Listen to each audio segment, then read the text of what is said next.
hello, and welcome to Let's Talk Real Estate Stuff, podcast where we dive deep into the world of real estate investing and the random stuff that make life interesting. I'm John Whitfield, joined by my co-host Carlos Zamora from Invest Fuse and Carrot, and Papa P from Ted Sysops / Mobile Home Parks, and he dons the cap. How's it going, gents? Make mobile home parks great again. Yeah. How you guys doing? Fun week? Oh yeah, Fun week. Fun week. trick or treat. It's always fun. I actually hate it. It's one of the worst holidays ever. Oh, come on now. Don't hate on Halloween. It's so much fun. It is it's not my forte. That's okay. That's okay. Sorry. Is that better? There you go. How's it going with your mobile home parks? Bro. Listen. I Mhm. went out to this one mobile home park that I'm buying, and it's like 188 units, right? And it's making money. Well, it's not making money, but it's making revenue. It's making top line. So mobile home parks like a business, right? You have to uncover like what the issues are. And I couldn't figure it out because it's making like 45, 48 G's. Like it should be pretty good. Like the rents are low, obviously, so that's not the issue. It's city water, city sewer, and I'm like, okay. Or the rents low being is an issue, but not why it's not profitable. Anyway, I get there. I'm sitting down, so I get to meet the manager because it's a big park. So they have a staff and they have an office. It's my first one like that. Now, listen, I'm, Elon Musk or anything. But I think it's pretty easy when I'm looking at like the P&L and I'm sitting there and I'm talking to her, trying to figure out where the efficiencies are lacking. And she's like, I'm like, okay, well, how many handymen do you have on site? She's like, well, we got 3. I'm like, 3 handymen. I'm like, and how much do they make? And and we're going through it. How much do you make? And I'm like, okay. And I'm like, well, how many work orders a week do you get? She's like, 12. And I'm like, What? and I'm just, They have 3 handyman on staff, full-time staff. bro, their overhead just on labor, staff labor, is $10,000 a month. Good God. Wow. So like, and I'm always honest, and it's like she's just like, is our jobs in jeopardy? And I'm like, I'm gonna be honest with you. I think 3 handymen is a bit much. One handyman is sitting next to me, and she's over here, and he's like, you just see, he's like, oh fuck. No, I mean, I had to talk with them, and I explained to them like, obviously, we need a handyman. It's 188 lots. There's there's about 100 tenants. So obviously, you need somebody on site. I can't just call somebody. Wait, hold on. You said 188 lots on 100 tenants? Yeah, it means How does that math work? So There's 88 vacancies? So it yes, but it actually gets more complex than that with mobile home park. So it's 188 lots. There's about 100, and I'm gonna rough estimate here. There's about 125 homes. Of those homes, to be exact, there's 94 of them occupied with tenants, which means there's about 26, 30 of them that are unoccupied. 4 of those 30 are abandoned and need to be demoed, leaving the other 25, 26 that need to be rehabbed or sold. And then of the ones that are occupied, 60 plus are owned by me. The other 30, 35 are owned by the residents. So you see how like you start at the top lot count and you work your way all the way down to like the nitty gritty. But moral of the story is it's really like running a business. You have to figure out the inefficiencies. And the guys, I'm paying this guy 2 G's a month, and he's cutting lawns and stuff. He's one of them, and he's cutting lawns, and the lawns look like shit. The lawnmower's always breaking down. If anybody has ever owned their own lawnmower, there's one thing that stands true. Once it breaks down or the belt goes wrong the first time, it is a perpetual issue. It's just every fucking month. It's like, the fucking belt, the blades. And it just never, like, once it hits that, you're never getting it back, dude. It's used and abused. And I'm like, you got your weed eaters and all, like, everything's like, they got 2 golf carts. I'm like, just feel like I'm going to come in and, like, Twitter the shit out of this. Like, just like, so that's a positive. Makes like, sense. I see a lot of bonuses to it, but there was stuff that I uncovered that they did not disclose, and I'm pretty sure who knew, and they lied to me about why the previous buyer backed out. It's nothing that I can't fix, I just, I don't like that people don't tell me the truth. So it was an eventful thing. It was a great trip up there. Me and my son went up there last weekend. So it was nice riding around on the golf cart and stuff, going to check out houses. That's awesome. So I'll probably head back up there in another week or two. I got to get a plumber to scope some lines, sewer lines and stuff, and then on to the world of raising all the money. Exciting life that you lead. Yeah. I did not go to any mobile home parks this week. I just lived in the world of data this week. Yeah, how'd that go? I don't know. I apparently blew a bunch of people's minds. So let's get your opinion, Brandon. Let's check it out. All right. So I'm going to probably show Carrot CRM. Sure. Here it is, guys. It's coming in just over a week. Get excited. Our loyal listeners get a sneak peek that's not anywhere else unless you're inside the company. And if you're a loyal listener and you're like, what about InvestorFuse? Do not worry about InvestorFuse. It is the same code base. As you can see, it's just orange. So InvestorFuse is still here to stay. So I'm going to go with our thought process here, Brandon, and then you can tell me like when we get to see what we see, if it matches. So with Carrot CRM, we are launching a free plan. And so this free plan lets you get in for free, no cost, lets you put in as many opportunities as you want. You'll even be able to text and email inside of it. Okay. You have to pay for the texting through either Twilio or smartphone. And then we have limits put in. So you only get 3 sequence templates. So you only get 3 sequence templates. If you want more, you got to upgrade. There's no electronic signature. Our KPIs and our dashboards are all brought down to kind of a minimal, just somebody who's getting started. But one of the things we introduced was this new property report, and we're giving this free plan 20 property reports a month that they can pull.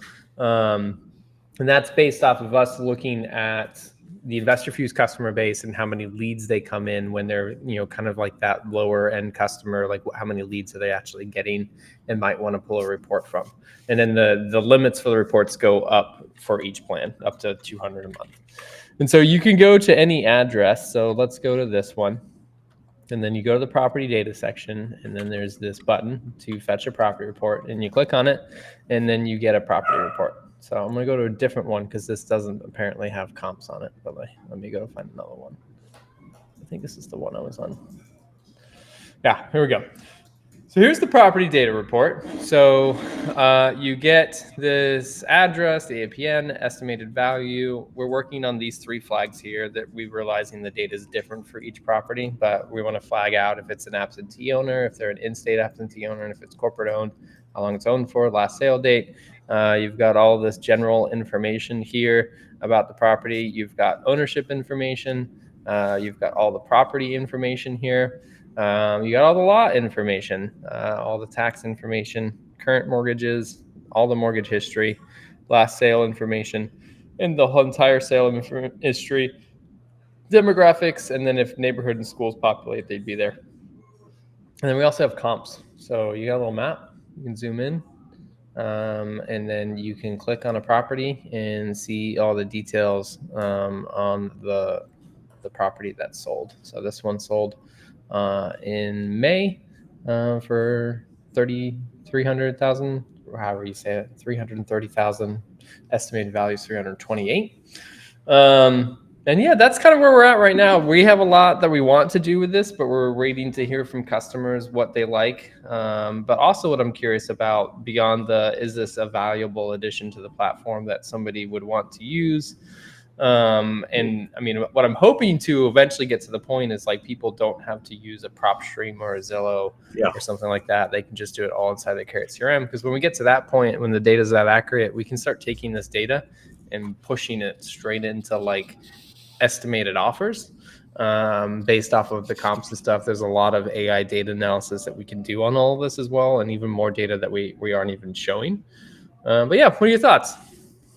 Yeah, I mean, I think it's pointless until you actually give me a list of all the comps and the pricing. Because whether you have, I still have to go to Privy or PropStream or whatever you want to call it. And so no matter what, I gotta go there because of the way you're laying this out for like all the lists. So until you take those comps and you put it in a list view and allow me to search by map and scroll around and set radiuses, all of this looks good, but That is coming. I still have to go do that. So yeah, it's a great start to it.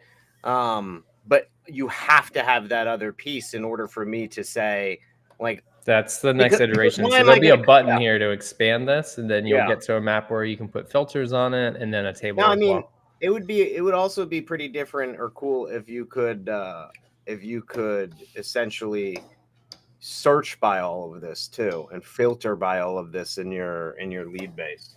So That's interesting. Like, what would you want to filter by on here? Like, show me. that's proprietary. I can't say that. Show me all the individual owners. Yeah, I mean, I think it's very intriguing. Is this just for Carrot CRM or for InvestorFuse Premium too? It is coming to InvestorFuse as well. I mean, I would definitely, like, if it was me, and this is just my opinion, is like before I release it to InvestorFuse, I would definitely have the comp data available, because otherwise it ruins the impact. Like at first I'm like, oh, this is fucking cool. I don't need to go somewhere else, but actually I do need to go somewhere else. So why would I utilize this when I still have to have every one of my guys have access to Privy and PropStream? So once you add that in, I would cancel my. I mean, again, I don't know where Privy and PropStream. I know where you're getting your data because we've talked, but I don't know where Privy, PropStream. Like, I don't know how they all. Yeah, I'm curious about the data accuracy as well. Yeah, that would be the only thing is once you do that, what's the accuracy? Because that's it. Like when I have PropStream and Privy, and like even though I'm pulling the same house, the numbers are definitely different. Like especially because I work in like the non-disclosure states. Yeah. So it's very hard to get accurate comping info, and they try really hard by bringing in MLS data, but I also feel like MLS data is not accurate for them. I don't know how they're pulling or what they claim they pull MLS data, but I mean, that's just my assumption. That's my analysis of it. Yeah. I would go against Papa P. I would go against your initial reaction because all things in life are relative. So currently, this is actually a massive upgrade from the property data that's coming in right now. Agreed that hey, you would still need something, especially if you're doing like cold callings, like export lists out of and but I don't lists and put them into a dialer. But this is still. I would argue with you, not to like split testicle hairs here, but I would argue with you that like how many people are actually using the property data versus you have a Zillow button that's easier to get to because it's when I open the thing, I don't go to property data, I click Zillow.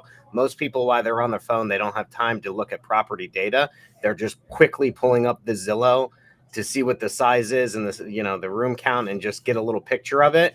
And then from there, they're just having the convo. They're only going to get into the property data later on whenever they have to comp. And at that point, they're already inside Privy or PropStream if they've been trained properly because they're trying to make an offer on a one call. Now, where this would come in handy is, and I don't agree with it, is if you have analysis paralysis type of person who wants to sit there and analyze the shit out of the property before they're actually making the call. The one thing that I do like, John, is the fact that you put the APN there. And if you added, again, I think you already have it, but legal description, you would save me a lot of headache having to go look that up because I put that in there.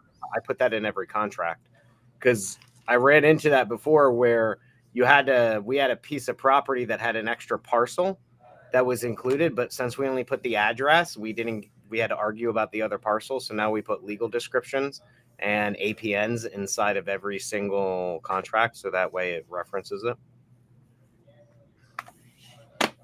So that way I can That's interesting thought about like, I can't tell you how much time I'm spending investigating AI data analysis. And so it's an interesting idea that when an opportunity comes through that it goes and just like grabs information from here, grabs information from Zillow and can give you that quick synopsis to get on the phone. That's intriguing to me. So you don't even have to click anywhere. Yeah, I think you overestimated what I said though, because I don't really give a shit about any of that. I mean, you just said when you get on the phone with somebody, you're clicking around just to get a general idea. Just to get a general idea, but I did. That's not the basis for my combo. I try not to talk about the property. Like talking about the room count is supposed to be assumed that you already know it. Or depending on where you're aggregating your leads from, you do already know it. They probably already had that conversation via text message, cold call center. So by the time it gets to me, I don't really need it for my convo per se, only for the comping aspect of it, which again, I'm going to be inside Privy or PropStream. Now, yes, there are times where I'm going to look it up, but really your sales conversation shouldn't include ever. Let me just verify. Is this a 3-bedroom, 2-bathroom? And how big is this? Because you should already have that info, know it. You should be more talking about, tell me about your situation. Tell me about the neighbors. Tell me about, is this a rental community? Do you think I could do a short-term rental in this community? Why are you selling?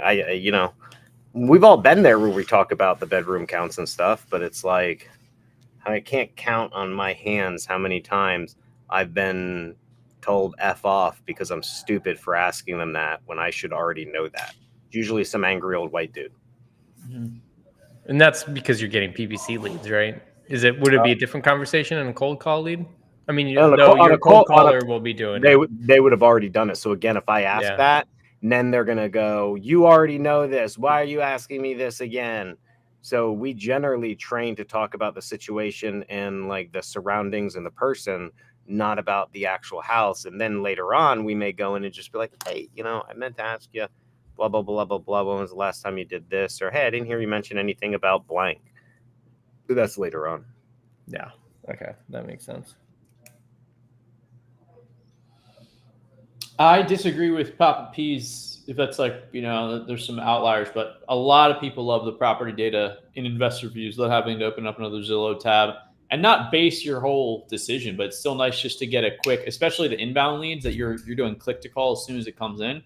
I tell people, I'm like, hey, while the phone is ringing, that's just something nice to take a look, glance through, see if there's a deed, see you can see mortgage info and a deed to see what the property last sold for and any potential equity while the phone is ringing.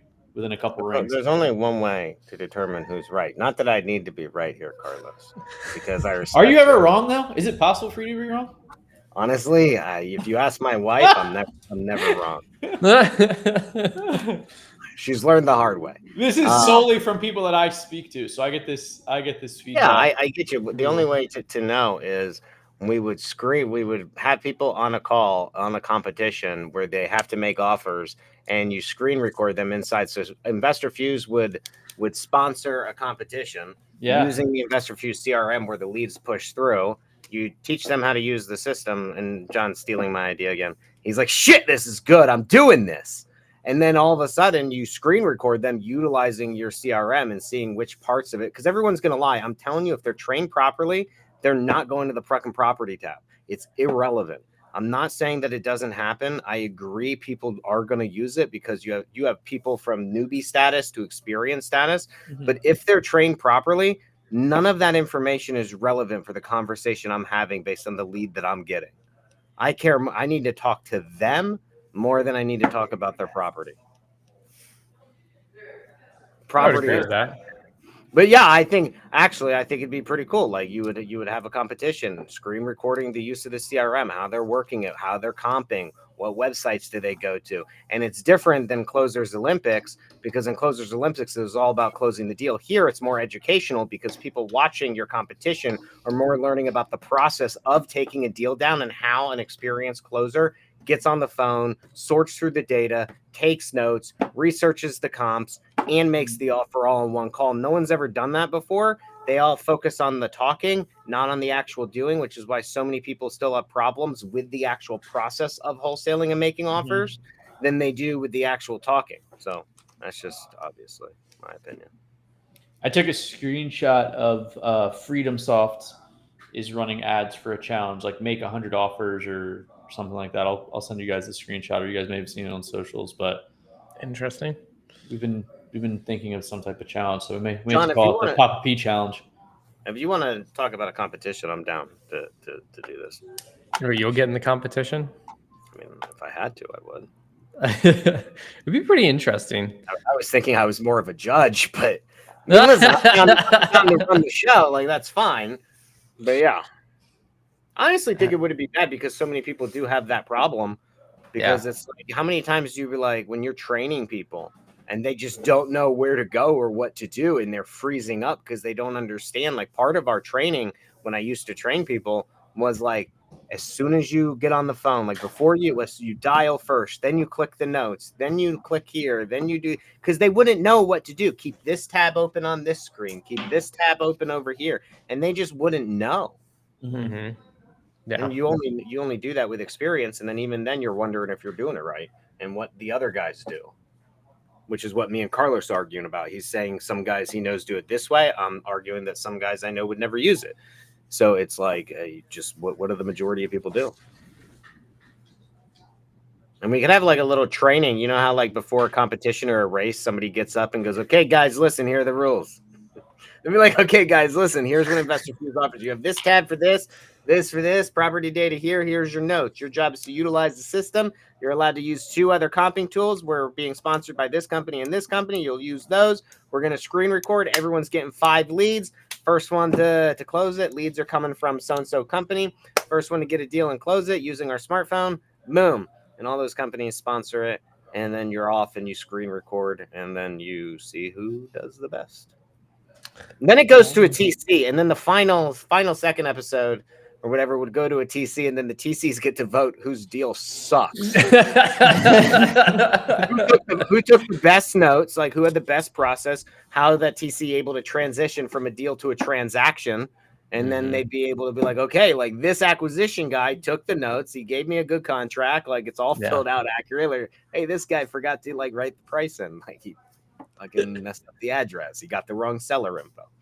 That is where your stuff will come in handy, is like when I'm writing a contract, I don't have to go to county records. If it's accurate, I'd have to double check it against the records. But I mean, if those are the real names on the deed that you have on here, I again don't need to go to county records. I could copy and paste from there, and it will save me a step at that point. Yeah. Interesting. So I think you're looking at it wrong. You're thinking this helps in the beginning, and I'm saying it helps at the end. I think you're just misunderstanding the use of the data itself, in my opinion. Well, hey, it's still there in the transactions, unless it changed from Investor Fuse usage. That property data tab is still in the transactions area. Yeah, it's for the still in TC to pick it transactions. up. Yeah. I think what's interesting is like you're coming from such a viewpoint of having done this for so long, Brandon, and now again, process 100%. Yeah. But what the reason this came to fruition is like, what is it that those beginning people need to have confidence to be on the phone? But this is definitely like, there's a lot that this is going to evolve into, and it's interesting to see like how does this and other aspects that come into this, as well as information we can go grab to give somebody the what they need to get on the phone. Like there's too much data here for them to scroll through and really have a good understanding of what's going on. But what is it that we can give to them that's like, you know, here's the you and I have had stocks. I think you're attacking the wrong. I mean, I don't know. I just think you're attacking the wrong things. If you're talking about a newbie, then what you should have done is you should have put in 2 types of offer calculators for them, so they didn't need an offer calculator. We gotta start somewhere. Yeah, I know. You but need to have the ability to create the offer calculator from somewhere. No, I'm saying even a basic offer calculator, like instead of having to have an Excel sheet, you would have a tab, one for wholesale, one for novation, and you would go in there and you'd have all the fields and the empty calculation fields, and I wouldn't have to have an Excel sheet on one screen that I have to use every time to calculate my fucking novation offer. Because I see what you're saying, but my mindset has shifted dramatically in the last couple of months and going in a totally different direction that I don't even want to give them a calculator. I want to give them the amount. you can't. Just a Kim. Not when it comes to like, yeah, you can. That's fine. I just think you're missing the point of what somebody would utilize more. When you're talking, you're going to give me an offer amount. I definitely think that's feasible. But when you're making offers, there's so much flexibility in what I can offer. For you to just tell me what to offer and not allow me to do it. Yeah, you can make an offer recommendation, but I'm saying if you're talking about your software, what's going to get the users to use it every single day and say, I use this tool, putting in a calculator with the blank fields that allow me to just push in the numbers. Because when I'm on the phone, dude, like, and I'm talking to someone and I see that they're hemming and hawing, I'm like, okay, let me change this digit. Let me change this. How can I make this a little bit better? How can I make this? How can I offer them more money to get them to say yes? I don't need 80%. I could do 84, 83. And I keep punching it in to see where I can wind up. That would get so much use. Would you have that? Newbies would love it. I know. The valuations. I talked to you like 3 years ago about it. We have it. It's in there. Yeah, I know. You do. Do you use it? But you don't. I get you. Do you use it? No, because you created something that wasn't what I was talking about. We're not going to win any arguments against Papa Pete today with a MAGA hat and an Auburn vest on. I'm throwing in the towel. And again, I just want to say, like, no one's wrong here and no one's right. I'm just strictly talking about usage potential of what would get more use. And if you created that template and put it in there instead of creating me all those fields that I had to pick and choose from and just said, here are your 2 calculators. These are set in stone. Fill in your fucking fields. I guarantee you, from a sales perspective and from a newbie usage perspective, they would use that 24/7. I bet you if you were able to like watch your site and grade which tabs got clicked on the most, that tab would get more clicks than the property tab. And I would put money on it. I would bet my MAGA hat. I'll put hats at John. Turtle hat to MAGA hat. We make a bet. What tab gets clicked on the most? Loser has to wear the other person's hat for an episode. Wow.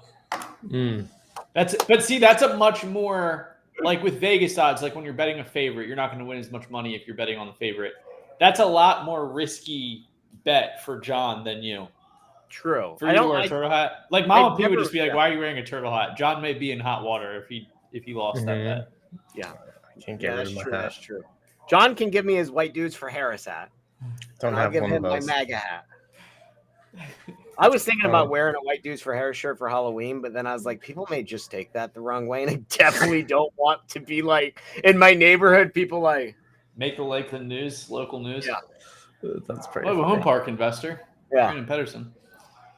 I don't know, man. I'd be down to have some combos with you about like the calculator and all that if that's something of interest. But I mean, I think again, like I think you have different stages of the usage of your system, and I think this is more of an end use. But once you put the comps in, John, I'll get rid of Privy, and if you do it the right way, and I could talk to you about like how to set it up, I'd get rid of Privy. I'd save myself. I'm making this up. 100. I think it's like 99 or whatever, $104. Save myself the $100 for that. Save myself the $100 for PropStream. Save $200. Maybe it's an add-on feature. I don't know. And like I pay $20 or whatever it is to add that on for my team, like an add-on widget type of thing. Same thing with like the offer calculator, and that would change because no matter what, I guarantee everyone uses a calculator on their desk, especially for novations. Although a lot of guys just have a quick percentage they use. I was talking to someone who has a percentage. They don't really care. Interesting. Can I ask you, can we bookmark this for a second? And could I ask potentially Investor Fuse, big Investor Fuse guy, Alex Stein, just texted me about a feature request or potential feature. AI note taker for all acquisition management calls automatically dropped into the notes section. Does smartphone have an AI transcriber? No. That right there would be such a game, and that's coming from somebody who's been wholesaling probably as long as me. And you could tell that his request is based on usage and actual need, not just on a cool feature. That would be, see, John, so like when you're talking about AI, that there would trump some AI creating an offer, AI telling me how big the home is, all that. That would save me this entire step of having to have this screen and my notes open, trying to listen and like be, charismatic while also trying to take notes for like future Brandon and the transaction person and my dispo team. It's like that's a phenomenal I can't believe I never thought of that. Oh, I've thought about that, and it's absolutely going to happen. Yeah, hats off to him for suggesting that. Well, maybe you did, John, but Alex is going to get all the credit for this. I will not talk about what I am learning that AI could do inside of this because it would. I don't think you'd believe me with your current state of mind of how you're thinking. Like what? Yeah, you're like, help me do this, and I'm in this world over here, and it will. We just have two different. Blow your mind. Yeah, you have more advanced knowledge of capability than I do, so my thinking is like futile compared to yours. It's infant compared to yours. Yeah, like why have AI note taking when the AI can read the notes and take action from the notes? Man, I don't know. I'd have to have it's not for this episode, but like when you say that, there's a trust factor too. It's like the note taking thing. Maybe it's a stepping stone, John, because I just don't know what you know. But like I see what Alex said as a huge bonus. Like we're talking like an Otter AI style thing, right? Like you come into a Zoom meeting and someone's got their AI and it takes notes. That's what we're talking about, and it drops it into the note thing. Carlos, is that what we're basically saying? Yeah. Yeah, I think that would be phenomenal, John, for this stage. But obviously, John has some insider info based on his AI. Mm-hmm. It's it's a pretty interesting world.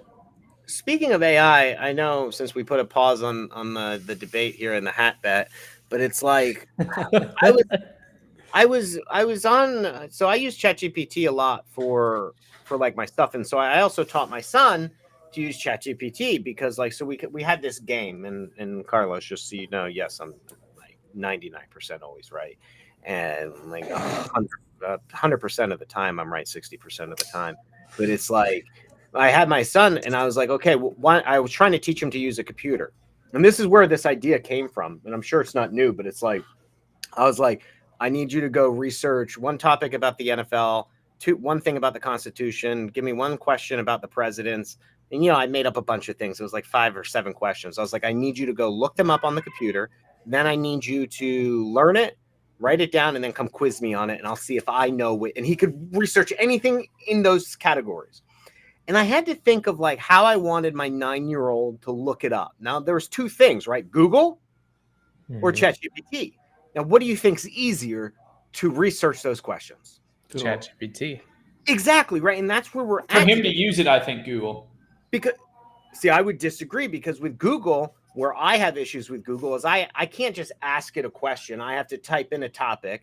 Then I have to sort through articles, read the articles to find the answer to my question. And so where I went with it when I was like, well, I'll just get my son a ChatGPT account, which I did. And I taught him how to use it, and I taught him how to conversate with it. And I was like, this is easier. And so now he's ChatGPTing everything. Where I'm going with this is I was like, man, that's what I do for my questions. I rarely use Google unless I literally do want to look up like an article or something or like find a video.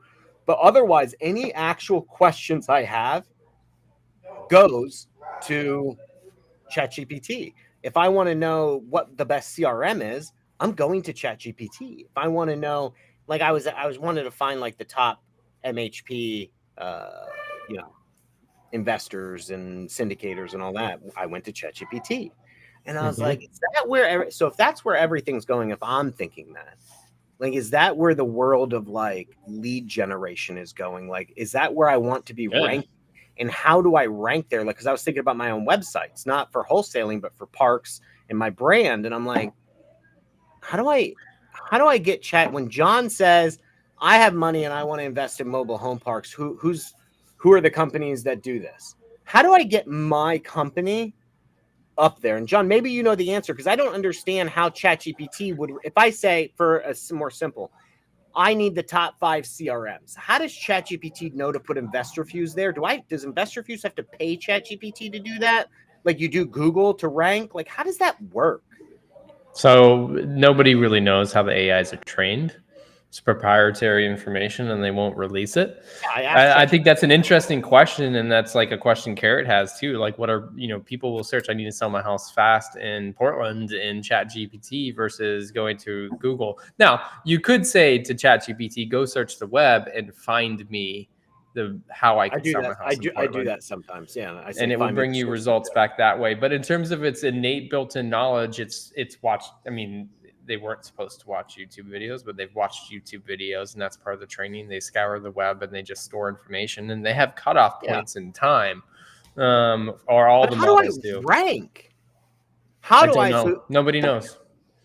Why don't you ask ChatGPT that? I did, or before this episode because I wanted to talk about it, and it gave me its like bullshit. Just ChatGPT political answers. Yeah, I could imagine a world where eventually these AI models enable you a way to put information in them from the public and to prove who you are, to give it information to return answers to people the correct way. Like I see a world where like the AI could be publicly informed in a live essence, and like how it verifies those data, how it ranks it, I don't know. I mean, it's thinks on its own. Nobody really like knows. Like maybe 30 people on the planet know.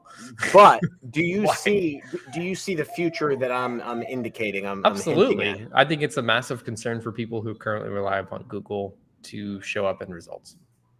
Yeah, and that's so I was thinking about like, okay, I want. That's why Google's bringing out Gemini, because they're trying to say our AI does use Google search results. What Google has done to themselves is what Yahoo and AOL and all the other original search networks did. They were not first to market on branding and making. They're not first to market, but I think what they have done is interesting. So, like, I definitely noticed the world when.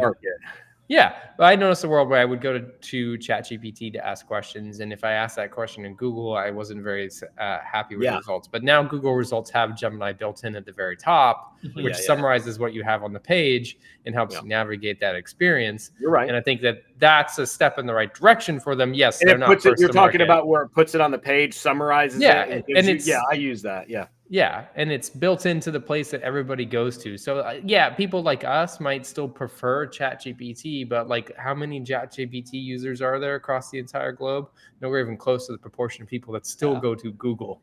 I guess you're right. Maybe it's just me, and that's the problem is sometimes it's like where I'm at versus other people. But it's like when I looked at my son and I was like, what is easier for like him to just, because he asked, he's at that age, and John, why is this? Like, why is that? Like, what is this, Dad? And I'm like, bro, I'm done answering your questions. Why? Is he saying why? Yeah, he's just be like, Dad, what is this? I'm like, well, just be like, go ChatGPT it, bro. Like, come on. Go learn something.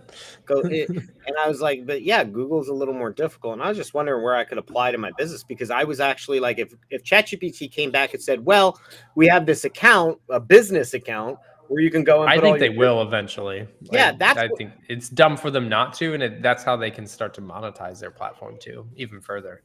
Because when I asked it about like if you and me talk about something and John goes and asks that question, will you use what me and you talk about? It's like, no, it's a private convo. Currently, we can't cross over conversations and use them with other users. They're private.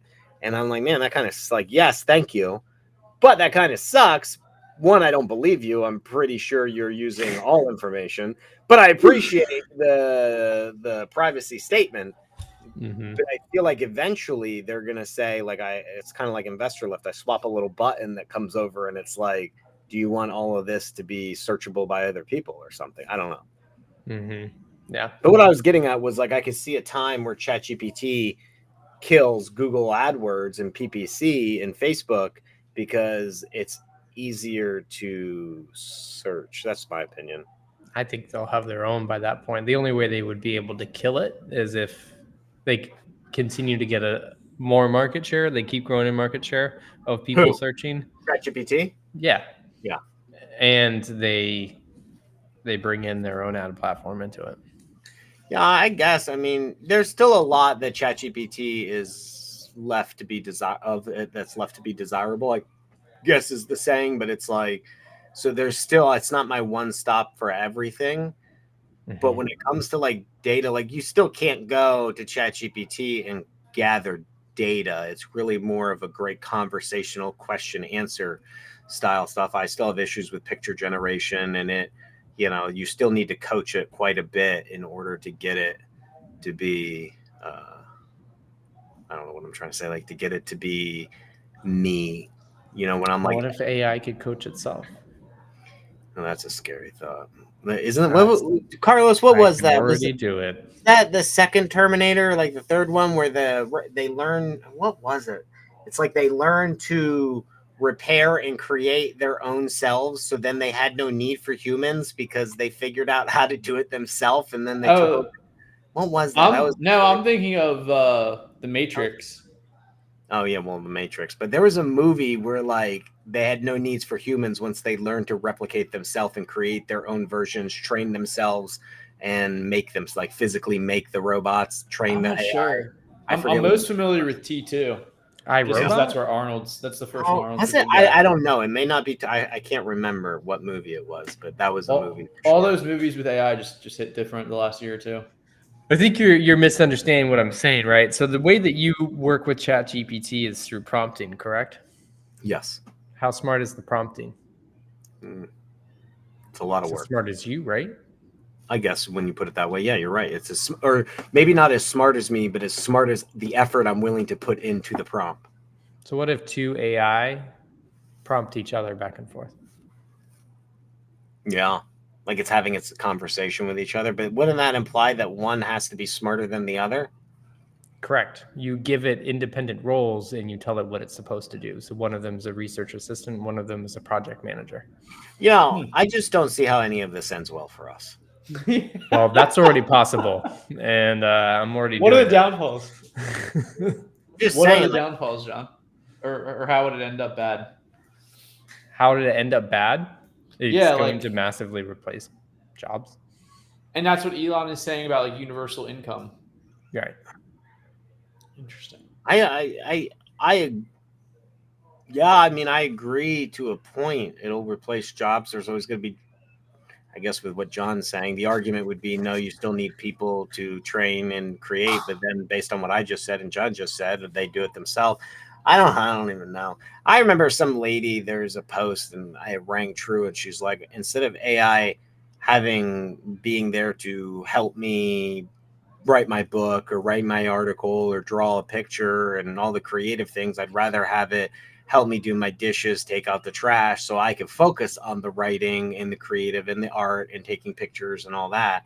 And I resonate with that a lot. It's like, yeah, I'd rather have the Tesla bot in here and like come do my dishes, take down the trash, go walk my effing dog, throw the Day's frisbee. coming too. That day will be expensive for most people, though. I mean, that's every movie we've ever watched, and none of the movies ever had a good ending, with the exception of the ending when they destroy the AI or the robot, and we have to go back to previous days. Bicentennial Man had an okay ending, I guess. I never saw that. What is that? Is that the name of the movie, Bicentennial Man? Yeah, it's Robin Williams. What year? He's an AI that wants to become a human, but it's like that journey versus like the world ends because AI robots are there. Morpheus is so good in The Matrix. What was Matrix easily top 5 movie. Did you see? Carlos is hung up on The Matrix. What was did you guys see that article though? The story about I'm going to mess this up, but it was, I forget what actress, was it Sydney Sweeney or somebody? The guy was having the boy was having a conversation with an AI pretending to be some celebrity and ended up committing suicide or some shit. Like he was so attached to this. And it's like, I could see that being an issue for some people down the road too. Like you're getting attached to these versions of AI. Oh yeah, there's a movie about that too. Her? Oh my gosh. Yeah, that was a good movie. Ready Player One. That's not really AI. That's more metaverse. But that's what could happen if AI takes over and people are left to be like, what do I fill my time with? Right. Well, it's Ready Player One comes into play. And it's like an extension of porn because it's like, one, they already have AI porn, right? Like you can make naked models, all that stuff. OnlyFans is the first thing. Yeah, and there's a guy out there that literally generates money from AI generated OnlyFans, and he has like all these different models, and he's a millionaire because of it. But I'm talking about like, so porn is it's detrimental to young men and like our focus on the porn instead of going out and meeting real women. And as porn has gone up, there's study to show depression rates, just men being outgoing, interacting with women out in the real world has gone down because of porn. You add in the fact that these young men can now have conversations with AI. They can now converse, hear a real girl's voice talking to them while they're playing their video game. Like that's a sad thought for the future. For the future of humanity.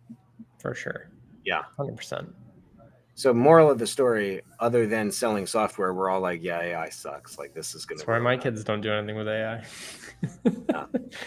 And here I am giving my son ChatGPT. We had a meeting with a teacher and like it was the beginning of school and she spent like 15 minutes talking about like what they're going to learn and then 30 minutes talking about how she will not allow people to use AI in school I will check everything. You can't even handwrite anything. You have to send it to me into Google Docs so I can put it in an AI checker. And that was the first time my son even like learned any of that. He didn't even know that was a thing until the teacher spent so much time talking about it. So there's a teacher. So I get a lot of ads because I was looking at stuff for my daughter for college. So there's a lot of AI tools for college, note taking, recording, all that. Well, there was a teacher who made a post about, and he recommended for other teachers. There's a secret, like he has a secret where he gives an assignment, and they say weird words or stuff. And he'll say, I need an excerpt. I need you to cite a source by John Doe or whatever. And it was the name of his dog. And he highlighted it and made it the color white of the the Word document or whatever it printed out. So when somebody would just copy and paste it and put it in ChatGPT, if it couldn't find John Doe, it would literally just cite John Doe as a source and make up the source to answer the person's question. And he was showing all the students' reports. Some of them didn't have it, but then some of them at the bottom cited the source, John Doe or whatever the name was. And he'd be like, this is how I know that this person is using AI, because I've also seen other people who have said that I was accused of using AI when they put it into an AI checker, but this was 100% me, and they went to social media to show people. So I see both of those things. Like if you look at I don't know what it would do if we went to my blog and asked it if it's AI generated, because I use AI to help me edit my punctuation, my grammar, my structure, my flow. But I have typed out typically at that point 4,000 words of my article, but it then helps me parse it down and reorganize it to maybe 2,500, 3,000 words. So then would you say that is AI generated, even though I created it? Like I don't know the answer. I don't think so. I don't think so. I don't know how I've never used one of those AI checkers before. I mean, that's how I use AI as well. Like I always start with like, here's my 4 paragraphs. Like it helped me like reframe it or whatever. That's how I use it as well. And I always feel like it follows my tone and what I inputted versus just like generate a 3,000 word essay on. Yeah. Oh, you could tell. Business. I think we've talked about it where I was looking at some other guy's blog and like you could tell his blog was 100% AI generated. It was the most robotic, high-tech, high language, highbrow language I've ever met a real estate person to ever use. Like I've never met a real estate person who's used the semantics the way that guy did, like the language or the lexicon. But it's like, dude, what are you going to do? Like copy paste? No, you got to put the effort in and use it as a way to edit, not to create. But I get where the teachers are coming from. But my argument is, as a rebuttal to your teacher, is like, there is that old statement. It's like a running joke. And it's like, hey, the people who cheated in class are typically the business owners now because they learned delegation at a young age. And the people who allowed someone to cheat or did someone's assignment are the employees. And it's like, how do you make that argument and say, well, my son's learning to use a tool that's going to be readily available in the future. And now he's learning how to utilize it, because that old saying, our teachers, all of us here, do you remember when we were in math class and they taught us how to do math? They're like, you're not always going to have a computer in your pocket. Calculator, And it's like, bro, I literally have the world's knowledge in my pocket right now. Thank you. I don't think that school will adapt fast enough to teach our young kids like how to like handle the world or what it's going to be. And like, I think school would have to look completely different with the AI in it, right? Like people don't, like some people still have to be experts, but not everybody does anymore. Like, I think like critical thinking skills and those like core competencies are more important. So there's a school, it's called the Alpha School in Austin. And so the AI teaches their kids for like 2 hours a day. And basically they show up, they do their assignments, and then the other 6 hours is meant for what you're talking about. Is like, okay, what is your passion? Is it a business? Is it raising chickens? Is it art? Is it writing a sonnet or like writing a song or some musical score, whatever it is? And then they go off and they do that for the 6 hours. And most of these kids have already like either created a movie, successfully started a farm, started a business, sold product, developed websites, coding, software, whatever it is. And the teacher, the woman who started this, is like, we don't need to spend 8 hours a day doing what we could do with AI in 2 hours, allowing those kids in that same time to learn something that's valuable for the rest of their life. And that's what this school is about. And I resonated with that. And I'm like, Yeah. yes, like Yeah. that's, but there's no way the public school board can ever do that, which is where I think then you start to get the separation of classes more and more. Is I think the parents that teach their kids, like you're saying, critical thinking, doing something that is in line with who they are as a person is going to be more advanced and ready than the people that just go to school. And and for all of us who went to public school back in the day, it's not what it used to be. It's just like food isn't what it used to be when we talk about, I eat McDonald's every day. Yeah. Well, McDonald's in the 90s is a lot different than McDonald's. Beef and salt. I know, right? I didn't even know that. Beef salt and beef towel.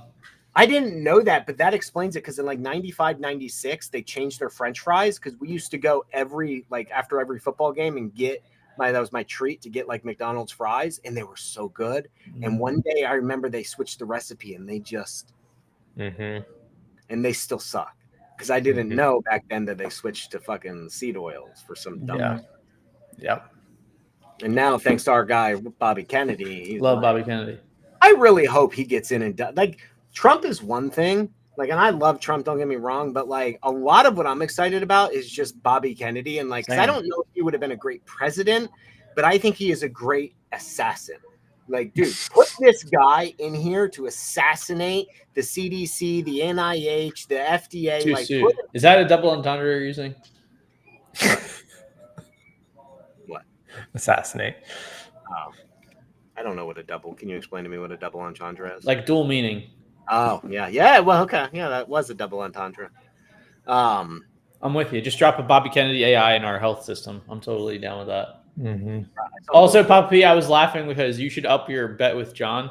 If you lose the bet, you have to do Neuralink. Be in the first round of doing Neuralink. You know, we didn't talk about that for AI. A decade ago, I would have been the first in line to use Neuralink. Like maybe 2 decades ago, like a decade, whatever. Like back in the day, I would have trusted. Back when McDonald's was cooking their fries in beef towel. Back when you could trust the world, or at least there was this like veil of trust. Now I'd be like, bro, if they put that in me, they're gonna make me go do all this shit. Like someone's gonna I don't know. Get your Tesla Neuralink. Yeah, I don't know if Elon would, but I could see the government. It's like that Iron Man where they had to commandeer the Iron Man suit because it was such a threat. I could see them doing that to Elon Musk and taking over. Taking over. And they take over all the people that have Neuralink. They're like, we need this. This is ours now. How many people have Neuralinks now? I think we can count on one hand, right? Like I don't think a lot. I don't actually know the answer to that. I know he did his first one like a year or two ago. I have no idea how many more he did. But again, it's primarily being used for like paralysis, like people with those types of issues, not just to make me smarter. I'm looking at it selfishly. Like John asked me a question. I'm like, here's your answer. You just know it. But I think the first step to that is the meta glasses. Like I saw this video with the Harvard students who like recoded some of the meta glasses to like it searches social media, Google, all these things. Oh yeah, where they walk up to somebody and be like, "Are you?" Yeah, I've seen that. That was I was like, I would do that all day. Like I would just want that. To have Terminator vision. Yeah. Like I go to meet a tenant and it just immediately pops up their credit score, like their criminal history. I'm like, you are lying to me. Credit score history, live polygraph on anything that they say. all in your vision. That would be insane. That would be pretty insane. And here's another show idea that I wish somebody would do. And I feel like if I had enough money to do this, I would do it. Is you would have a podcast.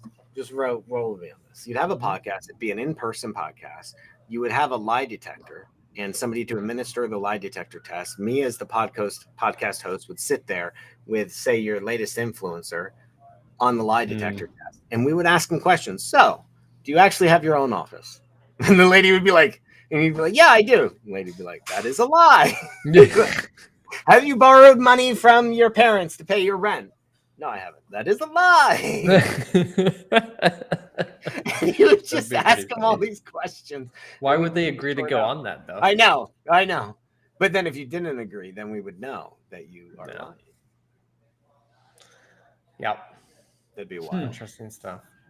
You'd surprise them. They think they're coming on for like an innocent podcast, and you hook them up to a polygraph, and you're like, anyway. Well, what? So that was good. Yeah, Little that was tangent, good. but Little tangent. Talk some data. Got Brandon's raw opinions on how people should be using the system. That's good. And talk a lot about AI. It's coming, guys. When we come back next week, we will have a new president. Isn't that wild? Yeah, that's true. We don't know for Wild to sure. think. Some states may take longer to count the vote. I think It that didn't take like a week or so long last time. it should take an hour if they're all on fucking. I mean, like it's a digital system.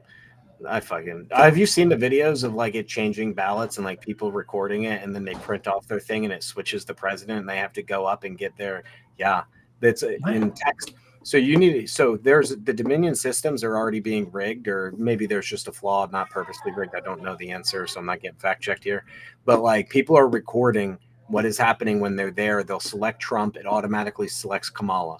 And then they'll click again on Trump, and then it selects it. And then when they go and print off their ballot, like the confirmation of their vote, it has switched it back to Kamala. Are they using a computer to input the votes? Yeah, it's a electronic. Is that how it is in Florida now? I think that's how it is. I just assumed it's how it is everywhere. I mean, I haven't voted in 4 years, so I don't know. Last time you voted, it was a computer screen? I've always done the bubbling things. I'm pretty sure last time it was paper. I've always done the bubbling thing, and then you insert it into a little reader thing. Yeah, but I don't know if that's happening this time. I don't know. I've seen That's all what I the did. videos. Every video I've seen. Each state and each county is in charge of their own elections and how they handle them. Oh, okay. I did not know that. Yeah.